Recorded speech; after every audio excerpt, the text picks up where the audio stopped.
Hi, Trinity Baptist Church. Well, by the time you watch this, I think we will either have had our outdoor worship or had our first thunderstorm canceled outdoor worship. I just finished setting up the tents though, because here in the internet, it's Thursday afternoon. Well, I didn't set up the tents. A team of people set up the tents. I just finished drawing the orange stripes on the ground for where we can put chairs, which is one of our requirements. And I might not be the most efficient person with a tape measure. I did think that would be faster than it was. Regardless, hopefully we can just paint by numbers for the rest of the summer.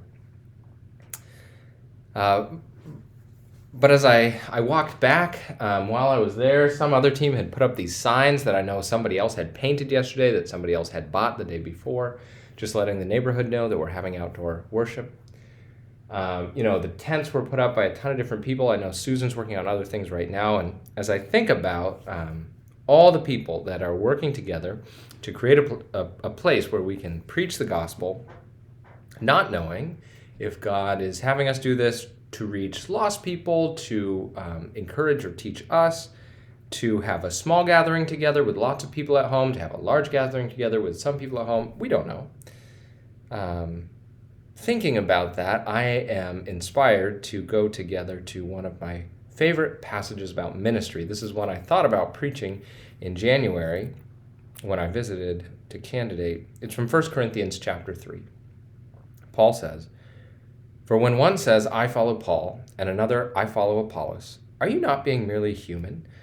What then is Apollos? What is Paul? Servants through whom you believed as the Lord assigned to each. I planted, Apollos watered, but God gave the growth.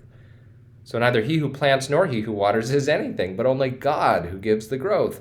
He who plants and he who waters are one, and each will receive his wages according to his labor. For we are God's fellow workers. You are God's field, God's building."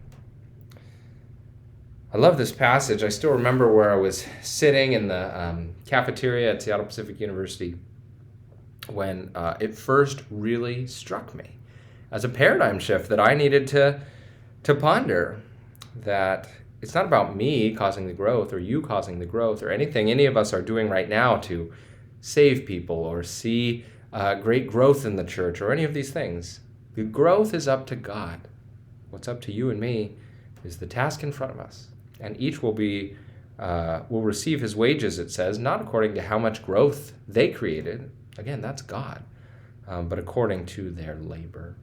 And so I would encourage you as we look ahead to this summer, ministry we're doing together as a church, ministry we're doing scattered as a church, to leave the growth up to God and focus on the task in front of each of us, because together we're working on this field, God's field, and he, of course, is the one who brings the growth. God bless you in the week ahead.